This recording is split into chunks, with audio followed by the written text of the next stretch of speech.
जय हिंद, वंदे मातरम। दोस्तों, आपका अपने YouTube चैनल में स्वागत है। दोस्तों, आज से हम MP पुलिस की आरक्षक की भर्ती जो होने वाली है 7,000 से अधिक पदों पर, उसके लिए प्रीवियस ईयर पेपर और उसके साथ आने वाले महत्वपूर्ण प्रश्न क्या हो सकते हैं, क्या आते हैं, उस चीज़ का मैं अनुभव आपके सामने प्रस्तुत करूंगा जो 100% आपके एग्ज़ाम में छपेंगे ही छपेंगे। तो दोस्तों, सबसे पहला प्रश्न आज का आपका रहा, मध्य प्रदेश शासन द्वारा वर्ष डैश में आपदा प्रबंधन संस्थान की स्थापना की गई थी। तो दोस्तों, ऑप्शन आपका पहला 1987 बिल्कुल सही उत्तर हो जाएगा। तो आई होप आपको ये चीज़ क्लियर हो गई है। तो दोस्तों, इसी तरह के सभी क्वेश्चन का अध्ययन करने के लिए वीडियो को अंत तक देखें, जिसको पूरा आप लाभ उठाएंगे अपनी परीक्षा में। तो अगला क्वेश्चन आपके परीक्षा का बहुत ही महत्वपूर्ण, मध्य प्रदेश के उस शहर का नाम बताइए जहां प्रत्येक वर्ष ध्रुपद समारोह का आयोजन किया जाता है। तो बहुत ही महत्वपूर्ण है, ध्रुपद समारोह का जो आयोजन किया जाता है। तो आपका जो उत्तर होगा भोपाल, बिल्कुल सही उत्तर हो जाएगा दूसरा। तो भोपाल आपका 100% राइट आंसर हो जाएगा। तो ऑप्शन आपका दूसरा भोपाल। भोपाल में क्या होता है? ध्रुपद समारोह का आयोजन होता है। तो दोस्तों, बहुत ही इंपॉर्टेंट वीडियो रहने वाली है, तो आप पूरा देखेंगे जो कि आपके एग्ज़ाम के लिए बहुत ही यूज़फुल है। हर एक क्वेश्चन का हम अच्छे से एनालिसिस करने जा रहे हैं। अगला प्रश्न है, रानी विक्टोरिया की स्वर्णिम जयंती मनाने हेतु निर्मित किए गए यूनेस्को के विश्व विरासत स्थल का नाम बताइए। तो रानी विक्टोरिया की स्वर्णिम जयंती मनाने हेतु निर्मित किए गए यूनेस्को के विश्व विरासत स्थल का नाम क्या है? तो दोस्तों, ऑप्शन आपका चौथा सही उत्तर हो जाएगा, छत्रपति शिवाजी महाराज टर्मिनस। तो ऑप्शन आपका चौथा बिल्कुल सही उत्तर हो जाएगा, छत्रपति शिवाजी टर्मिनस। दोस्तों, मैं यहाँ पर आपको बता दूं कि क्या यहाँ पर इम्पोर्टेंट क्वेश्चन आपसे पूछा जा सकता है। तो आपका जो क्वेश्चन होगा यहाँ पर यूनेस्को के लेके, यूनेस्को से क्या क्या क्वेश्चन आ सकता है उस चीज़ को आप समझें। तो यूनेस्को से यहाँ से क्वेश्चन आएगा, तो मैं आपको बता दूँ थोड़ा डिटेल में। यूनेस्को सबसे पहले आपसे पूछ सकता है कि यूनेस्को की स्थापना कब हुई थी। तो दोस्तों, आपको अच्छे से याद रखना है, यूनेस्को की जो स्थापना है 16 नवंबर 1945 को हुई थी। दोस्तों, दूसरा यहाँ से क्वेश्चन आपसे पूछेगा कि यूनेस्को का मुख्यालय कहाँ है। तो यूनेस्को का जो मुख्यालय है फ्रांस के पेरिस में। कहाँ पर है फ्रेंड्स? फ्रांस के पेरिस में। तो ये आपको ध्यान रखना है, यूनेस्को का जो मुख्यालय है फ्रांस के पेरिस में। ये आपको क्लियर हो चुका है यहाँ पर। और अगला क्वेश्चन क्या पूछ सकता है, ये भी आपको ध्यान रखना है कि वर्तमान में यूनेस्को के हेड कौन है। तो वर्तमान में जो यूनेस्को के मुख्य सचिव हैं वो हैं आंद्रे अजोले जो हैं वो यूनेस्को के वर्तमान में कौन हैं? अध्यक्ष हैं या फिर हेड हैं। तो आंद्रे अजोले जो हैं यूनेस्को के वर्तमान में हेड हैं। चौथा आपसे यहाँ से क्वेश्चन पूछ सकता है, यूनेस्को का फुल फॉर्म क्या है। यूनेस्को का फुल फॉर्म क्या है? तो दोस्तों, आपको ये ध्यान रखना है, यूनेस्को का जो फुल फॉर्म है ना, इंग्लिश में ना होके हिंदी में ज़्यादा पूछता है मध्य प्रदेश आरक्षक की भर्ती में। तो यूनेस्को का जो आपका फुल फॉर्म होगा बहुत ध्यान सुनना, संयुक्त राष्ट्र शैक्षणिक, वैज्ञानिक तथा सांस्कृतिक संगठन। मैं आपको बता दूं इंग्लिश में पहले। और यूनेस्को का फुल फॉर्म होगा यू से यूनाइटेड, ठीक है, एन से हो जाएगा नाइटेड हो जाएगा यूनाइटेड नेशन, एन से नेशंस हो जाएगा, ठीक है। अब ई से क्या होगा? ई से एजुकेशनल हो जाएगा, एस से क्या हो जाएगा? साइंटिफिक हो जाएगा, सी से क्या हो जाएगा? कल्चरल हो जाएगा, ओ से ऑर्गेनाइजेशन। तो बहुत ही आराम से कर लोगे, united nation, educational, scientific, cultural, organisation. तो हो गया इजी। इसी तरह से इसी को आप क्या करेंगे, हिंदी में ट्रांसलेट कर देंगे। यूनाइटेड को संयुक्त बोल देंगे, नेशंस को राष्ट्र बोल देंगे, एजुकेशनल को बोल देंगे शैक्षणिक, साइंटिफिक को बोल देंगे वो वैज्ञानिक, और कल्चरल को बोल देंगे सांस्कृतिक, ऑर्गेनाइजेशन को संगठन। तो आप आराम से इसका फॉर्मूला याद भी कर लिए, आपको पता भी नहीं चला।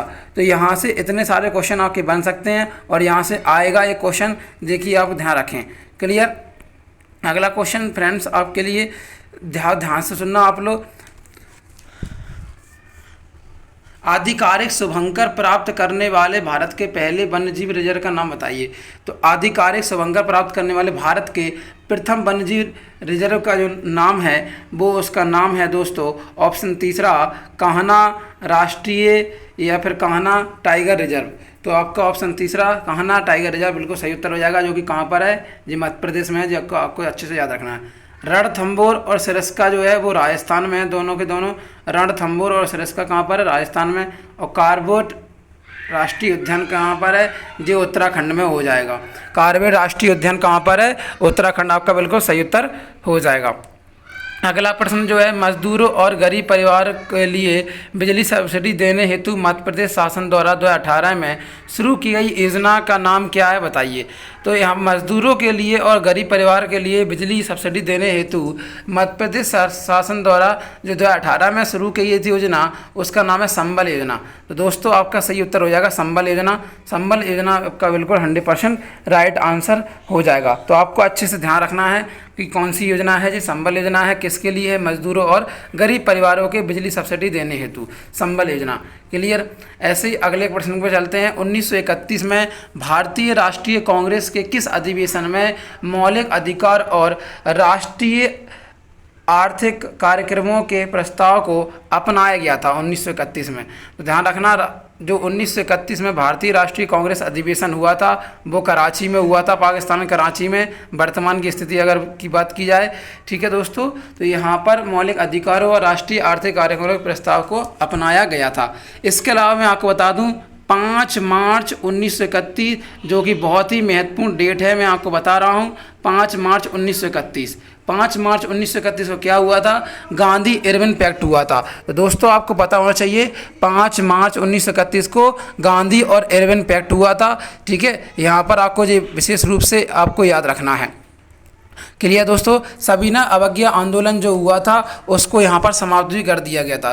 गांधी इरविन पैक्ट में क्या हुआ था दोस्तों? सविनय अवज्ञा आंदोलन को समाप्त कर दिया गया था। इसी के साथ ही साथ 1931 में क्या हुआ था? 1931 में द्वितीय गोलमेज सम्मेलन हुआ था। द्वितीय गोलमेज सम्मेलन लंदन में हुआ था। पहला, दूसरा, तीसरा आपको पता होना चाहिए 1930, 31 इस तरह से क्रमशः हुए थे।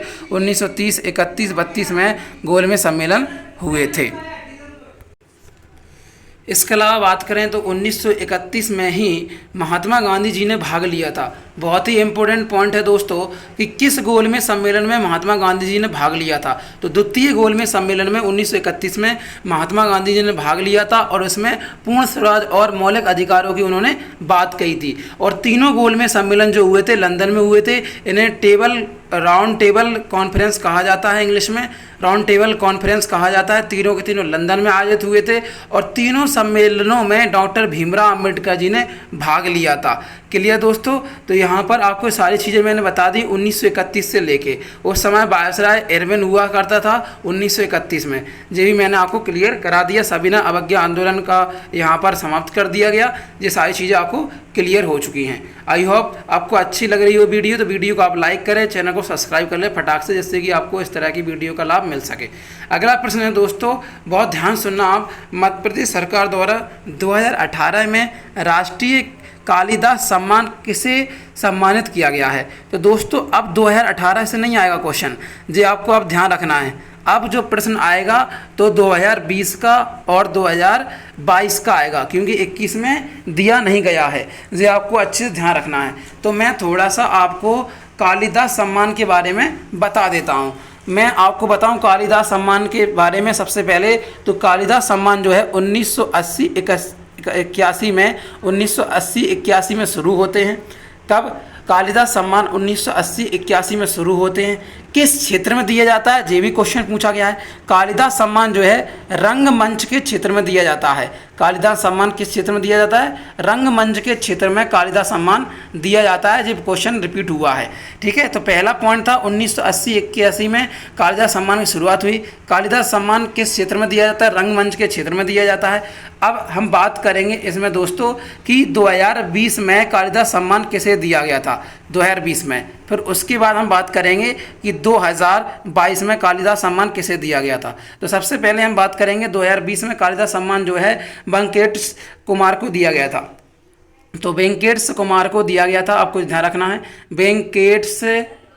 वेंकटेश या फिर वेंकटेश कुमार को 2020 में दिया गया था। तो 2020 में कालिदास सम्मान किसे दिया गया था? वेंकटेश कुमार को दिया गया था। अगर मैं बात करूं कि 2022 में किसे दिया गया है, तो अरुणा साई राम को दिया गया है दोस्तों। किसको दिया गया है? अरुणा साई राम को दिया गया है।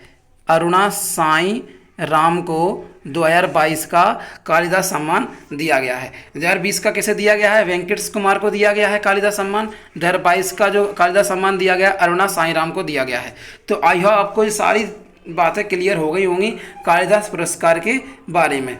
तो यहाँ से जो भी क्वेश्चन बन सकता था मैंने बता दिया। अगर कालिदास सम्मान से प्रश्न आया दोस्तों तो इन्हीं में से आएगा, आप विश्वास बना के रखना, ठीक है। जितना मैंने बताया है कालिदास सम्मान के बारे में इतना आप करके जाना, इससे बाहर कुछ भी नहीं। अगला प्रश्न जो है बहुत ही महत्वपूर्ण, दिल्ली में स्थित कमल मंदिर मतलब लोटस टेम्पल किस धर्म के अनुयायी का पवित्र स्थल है? तो लोटस टेम्पल जो है दोस्तों वो ऑप्शन आपका दूसरा बिल्कुल सही उत्तर हो जाएगा। बहाई धर्म के अनुयायी का पवित्र स्थल है लोटस टेम्पल। क्लियर दोस्तों? तो ऑप्शन दूसरा आपका will be right answer. Next प्रश्न है, ठीक है, इसके बारे में आपको ध्यान देना है। मध्य प्रदेश राज्य में राज्य आनंद संस्थान के सामान्य निकाय के अध्यक्ष कौन हैं या फिर कौन होते हैं? तो मध्य प्रदेश राज्य में राज्य आनंद इस संस्थान के सामान्य निकाय के जो अध्यक्ष जो होते हैं या हैं वो हैं राज्य के मुख्यमंत्री। तो सीएम साहब होते हैं, जी आपको ध्यान रखना है, ठीक है। तो ऑप्शन आपका पहला बिल्कुल सही उत्तर हो जाएगा। अगले प्रश्न की ओर चलेंगे। दीप से दीप जलें के रचयिता कौन है? दीप से दीप जलें ये बहुत ही महत्वपूर्ण पुस्तक लिखी गई है माखन लाल चतुर्वेदी जी के द्वारा। तो ऑप्शन आपका दूसरा बिल्कुल सही उत्तर हो जाएगा, माखन लाल चतुर्वेदी, 100% राइट आंसर। अगला क्वेश्चन जो है, भारत सरकार और आरबीआई के बीच मौद्रिक नीति ढांचे पर समझौता का किन विकल्पों पर एक लक्ष्य है? तो देखो आप समझें, यहाँ पर भारत सरकार और आरबीआई के बीच जो मौद्रिक नीति ढांचा है ना, वो मुद्रास्फीति थी, जो इन्फ्लेशन है मुद्रास्फीति, उसको लेके एक लक्ष्य रहता है। तो ऑप्शन आपका पहला बिल्कुल सही उत्तर हो जाएगा। अगला प्रश्न जो है, निम्नलिखित में से किसे भारत के मेट्रो मैन के रूप में जाना जाता है? तो मेट्रो मैन के रूप में श्री ई श्रीधरन को, मेट्रो मैन के रूप में श्री ई धरन को माना जाता है। तो ई श्रीधरन आपका बिल्कुल 100% राइट आंसर हो जाएगा। अगला प्रश्न दोस्तों, बैरन द्वीप, बैरन द्वीप कहाँ पर है इसके बारे में थोड़ा सा हम जानेंगे। बैरन द्वीप जो है दोस्तों, बैरन द्वीप भारत का एकमात्र सक्रिय ज्वालामुखी है। बैरन द्वीप क्या है? एक एक्टिव वोल्केनो है इंडिया का, जो कि कहाँ पर है? अंडमान निकोबार द्वीप समूह पर बना हुआ है। अंडमान निकोबार द्वीप समूह पर बना हुआ बैरन द्वीप भारत का एकमात्र सक्रिय ज्वालामुखी है। अब आपको ध्यान रखना है दोस्तों, अंडमान निकोबार से क्या क्वेश्चन आ सकता है।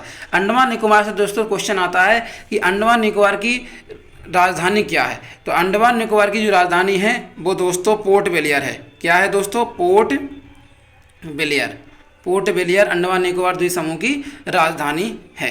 तो जी आपको क्लियर होगी बात। अगर मैं बात करूं अंडमान निकोबार द्वीप समूह की सबसे ऊंची चोटी कौन सी है, तो मैंने अभी आपको बताया कि अंडमान निकोबार द्वीप समूह की जो राजधानी है वो क्या है? पोर्ट ब्लेयर है। जी आपको ध्यान रखना है, ठीक है दोस्तों। अंडमान निकोबार द्वीप समूह की सबसे ऊंची मतलब चोटी क्या है? पीक जिसे कहा जाता है। ऐसे क्वेश्चन पूछता है पीक, पीक को ही क्या कहा जाता है? चोटी कहा जाता है। जी आपको ध्यान रखना है।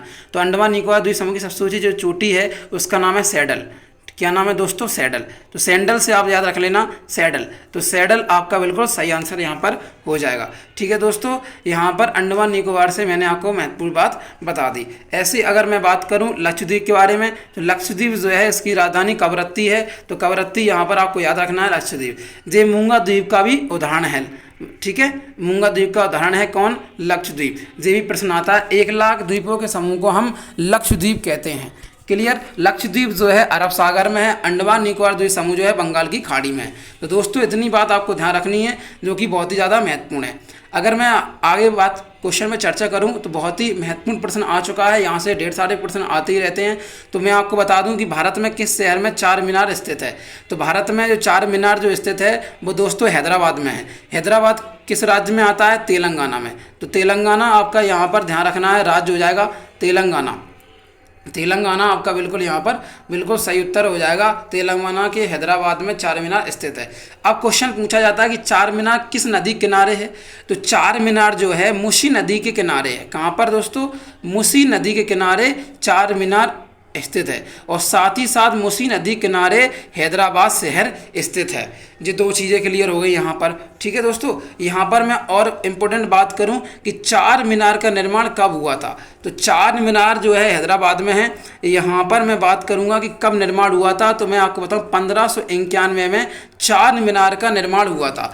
1591 में दोस्तों चार मीनार का निर्माण हुआ था, 1591। अगर बात करूँगी हैदराबाद शहर की स्थापना किसने की थी, और साथ ही साथ चार मीनार निर्माण का भी उसने पूरा किया था, तो दोस्तों मैं आपको बता दूं मोहम्मद कुली कुतुब शाह।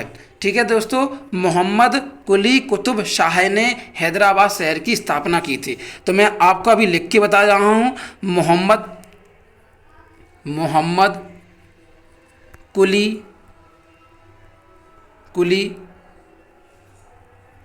कुतुब शाह। मोहम्मद कुली कुतुब शाह ने चार मीनार की यहाँ पर स्थापना की थी, हैदराबाद शहर की स्थापना की थी 1591 में मुशी नदी के किनारे। आपसे एक क्वेश्चन और पूछा गया है, हैदराबाद शहर का जुड़वा शहर कौन सा है, तो हैदराबाद शहर का जुड़वा शहर जो है सिकंदराबाद है। तो दोस्तों आपको ध्यान रखना है, उसी के बगल में स्थित है सिकंदराबाद। तो सिकंदराबाद आपका बिल्कुल सही उत्तर हो जाएगा, सिकंदराबाद। ठीक है दोस्तों, आई होप आपको ये बात अच्छे से क्लियर हो चुकी है। अगले प्रश्न की ओर चलेंगे दोस्तों, जो कि आपके स्क्रीन के सामने है। तो दोस्तों अगला क्वेश्चन जो आपके सामने है बहुत ही ज़्यादा महत्वपूर्ण है, बहुत ज़्यादा रिपीट भी हुआ है। बाणसागर बांध जो है किस नदी पर है, सबसे ज़्यादा क्वेश्चन ये आता है। लेकिन यहाँ पर जो पूछा गया है, बाणसागर बांध परियोजना जो है निम्नलिखित में से किस राज्य की संयुक्त उद्यम नहीं है। तो दोस्तों किसकी संयुक्त नहीं है, तो बाणसागर जो बांध परियोजना है वो छत्तीसगढ़ राज्य की संयुक्त नहीं है। अब है किस किस की, मध्य प्रदेश, बिहार और यूपी, इन तीनों राज्यों की क्या है, कंबाइंड है, संयुक्त परियोजना है, जो आपको याद रखना है। ठीक है दोस्तों, तीनों राज्यों की, कौन कौन से राज्यों की, मध्य प्रदेश, बिहार, उत्तर प्रदेश, तीन राज्यों की संयुक्त परियोजना है। अब मैं आपको यहाँ पर बता दूँ कि बाणसागर परियोजना जो है वो किस नदी पर बनी हुई है। बाणसागर बांध परियोजना जो है दोस्तों वो सोन नदी पर बनी हुई है। तो आपको ये क्लियर हो गया होगा, सोन नदी पर बाणसागर बांध परियोजना बनी हुई है। दोस्तों आपको अच्छे से ये क्लियर हो चुका है। अगले प्रश्न की वो चलते हैं, पश्चिम बंगाल में हावड़ा ब्रिज किस नदी पर बना या बनाया गया है, ठीक है, या किस पर बना हुआ है। तो हावड़ा जो ब्रिज है वो दोस्तों हुगली नदी पर बना हुआ है, जो आपको पता होना चाहिए। और मैं आपको इंपॉर्टेंट चीज़ बता दूं जो कि परीक्षा में आपके में छपेगी, वो है पश्चिम बंगाल में, या फिर आपसे कहा जाए कि पश्चिम बंगाल का शोक किसे कहते हैं, तो पश्चिम बंगाल का जो शोक कहा जाता है वो दामोदर नदी को कहा जाता है। किसे कहा जाता है दोस्तों, दामोदर नदी को कहा जाता है। तो दामोदर नदी पश्चिम बंगाल का शोक आपका बिल्कुल सही उत्तर हो जाएगा। और भी देख लेते हैं कि महानदी का जो उद्गम स्थल है वो कहाँ से है। महानदी का जो उद्गम स्थल है दोस्तों वो छत्तीसगढ़ से है। अगर ब्रह्मपुत्र की बात की जाए तो तिब्बत से है। जमुना जो है ब्रह्मपुत्र को ही कहा जाता है बांग्लादेश में। तो आई होप आपकी सारी चीज़ें क्लियर हो चुकी हैं। अगला प्रश्न है, स्मार्ट सिटी मिशन जो है किस वर्ष में शुरू किया गया था। तो स्मार्ट सिटी जो मिशन है 2015 में शुरू किया गया था। तो ऑप्शन आपका पहला बिल्कुल सही उत्तर हो जाएगा। स्मार्ट सिटी जो मिशन है वो आपका 2015 में शुरू किया गया था। अगला क्वेश्चन दोस्तों बहुत ही महत्वपूर्ण है, किस मिशन का उद्देश्य चरणबद्ध तरीके से बेघर शहर के लोगों को आवश्यक सेवा युक्त आश्रय देने का यहाँ पर किया गया था। तो दोस्तों यहाँ पर जो आपका सही उत्तर होना चाहिए वो ऑप्शन आपका पहला हो जाएगा, राष्ट्रीय शहरी आजीविका मिशन के द्वारा।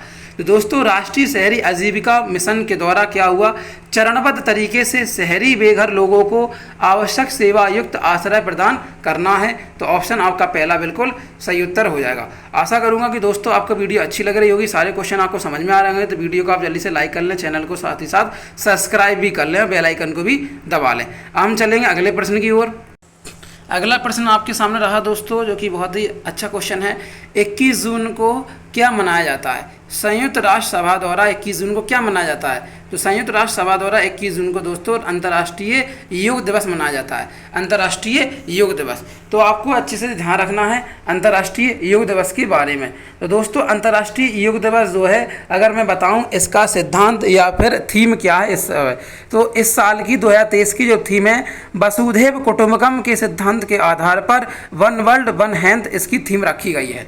तो आपको जी ध्यान रखना अच्छे से। मैंने कम्युनिटी में भी डाला है क्वेश्चन अपना, तो इस क्वेश्चन का आप उधर से भी लाभ उठा सकते हैं। अगला प्रश्न है दोस्तों, निम्नलिखित में से किस सिंचाई प्रणाली पर मध्य प्रदेश सिंचाई क्षमता सुधार परियोजना केंद्रित है। तो ऑप्शन आपका डी जो चौथा है, कुंडालिया सिंचाई परियोजना।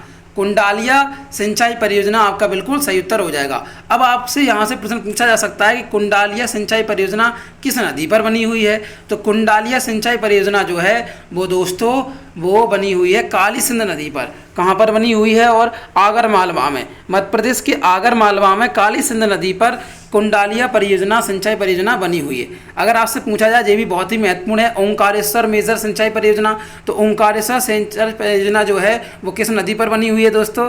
तो वो बनी हुई है नर्मदा नदी पर। नर्मदा नदी को मध्य प्रदेश की गंगा कहा जाता है। नर्मदा नदी जो है पश्चिम की ओर बहने वाली मध्य प्रदेश की सबसे बड़ी नदी है।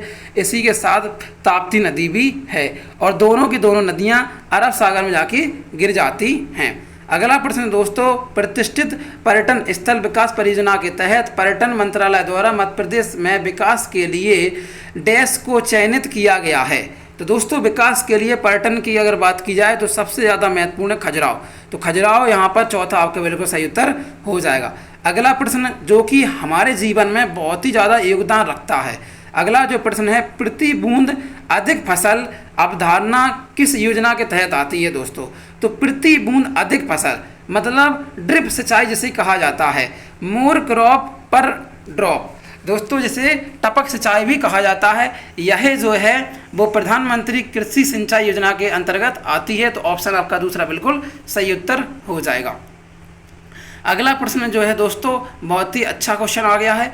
2018 में मरणोपरांत किस सबसे अभिनेत्री को राष्ट्रीय पुरस्कार दिया गया है? तो दोस्तों अब 2018 का तो आने वाला नहीं है, तो अब कौन सा क्वेश्चन आएगा ये आपको अच्छे से ध्यान रखना है। तो मैं आपको बता दूं कि 2022 के बारे में, तो 2022 में किसे राष्ट्रीय फिल्म अवार्ड दिया गया है, साथ ही साथ अभिनेत्री का, अभिनेता का, सबसे बढ़िया डायरेक्टर, सबसे बढ़िया यहाँ पर अगर बात की जाए फिल्म के लेकर, फिल्म चाहे फीचर फिल्म हो चाहे वो हिंदी फिल्म हो, तो मैं आपको यहाँ पर बताता हूँ डिटेल में राष्ट्रीय फिल्म पुरस्कार जो है 2022 के बारे में। तो राष्ट्रीय फिल्म पुरस्कार 2022 आपके सामने यह रहा। तो दोस्तों 2022 में 68वें राष्ट्रीय फिल्म पुरस्कार की शुरुआत हुई।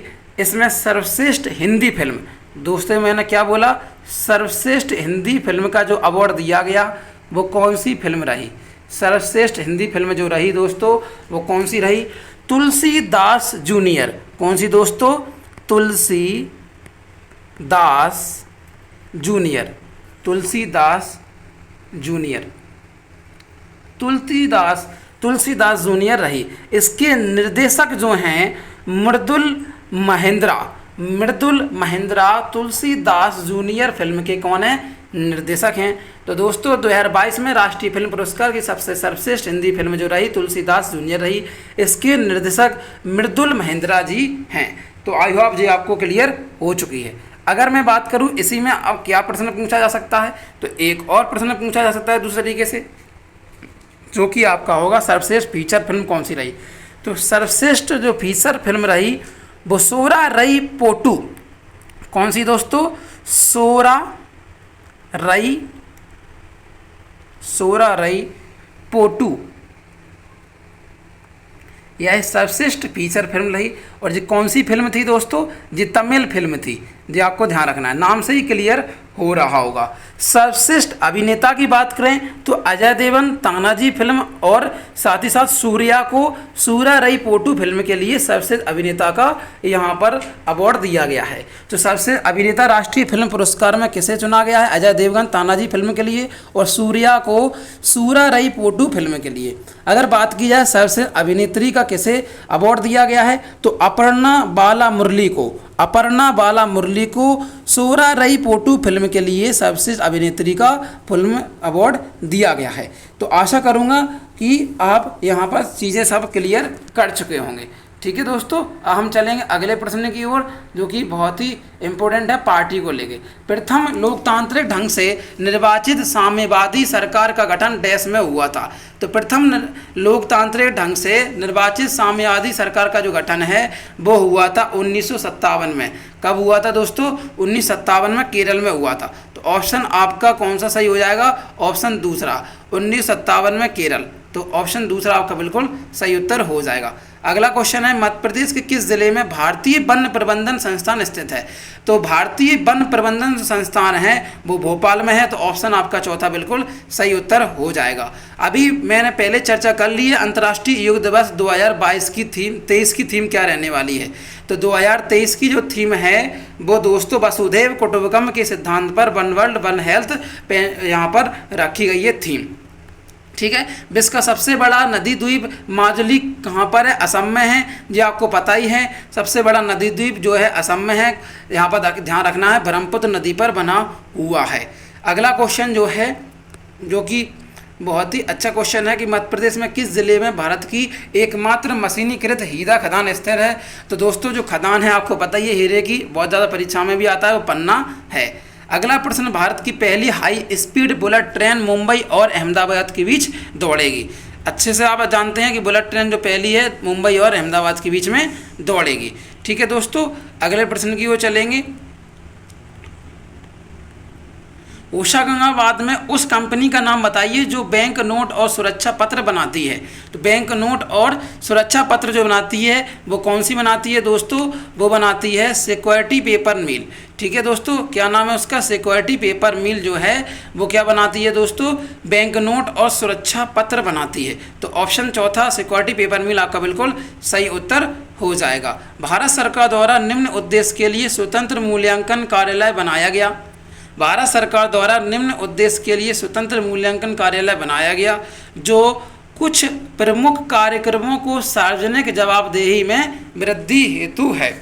जो कुछ प्रमुख कार्यक्रमों की सार्वजनिक जवाबदेही में वृद्धि हेतु है। तो दोस्तों आशा करूंगा जो आपको सारी चीज़ क्लियर हो चुकी है। अगर मैं बात करूं अगले प्रश्न की, जो कि बहुत ही ज़्यादा फेमस है पूरे भारत में, शासन के स्वच्छ सर्वेक्षण 2023 के मुताबिक या 22 की बात करें तो मध्य प्रदेश का सबसे स्वच्छ शहर जो है वो इंदौर है, जो आपको अच्छे से याद रखना है। दूसरा जो है भोपाल है। ठीक है दोस्तों, तो ये क्लियर है आज भी। अंतर्राष्ट्रीय प्रकृति संरक्षण संघ के अनुसार निम्नलिखित में से कौन सी प्रजाति अति संवेदनशील है? तो स्पॉट विल्ड पेलिकन आपका सही उत्तर हो जाएगा। मध्य प्रदेश में मलाज खंड जो है बहुत ही ज़्यादा फेमस है। मलाज खंड मध्य प्रदेश में जो मलाज खंड खनिज के लिए फेमस है वो तांबा के लिए फेमस है। तो ऑप्शन आपका पहला बिल्कुल सही उत्तर हो जाएगा। तांबा मलाज खंड के लिए बहुत ज़्यादा फेमस है, एनसीईआरटी में भी इसका वर्णन है। निम्नलिखित में से कौन सा राज्य भारत के लिए यहाँ पर अंतर्राष्ट्रीय विकास विभाग के केंद्रीय सूची में शामिल नहीं है? तो भारत का राजस्थान नहीं है। तो ऑप्शन आपका चौथा बिल्कुल नहीं, तीसरा बिल्कुल सही उत्तर हो जाएगा। दोस्तों आशा करूंगा कि आपको वीडियो अच्छी लगी होगी, पसंद आई होगी। तो चैनल को आप लाइक करें, वीडियो को लाइक करें, चैनल को सब्सक्राइब करें। अंत वीडियो देखने के लिए आप सभी को बहुत बहुत धन्यवाद। आप सभी का इस तरह प्यार हमारे लिए बहुत काम आएगा। ऐसे ही मैं आपके लिए वीडियो लाता रहूँगा। आप हमारे चैनल से जुड़े रहें, बेल आइकन को दबाएँ। थैंक यू, बहुत बहुत धन्यवाद, शुक्रिया, धन्यवाद, प्रणाम, जय हिंद, जय वंदे मातरम।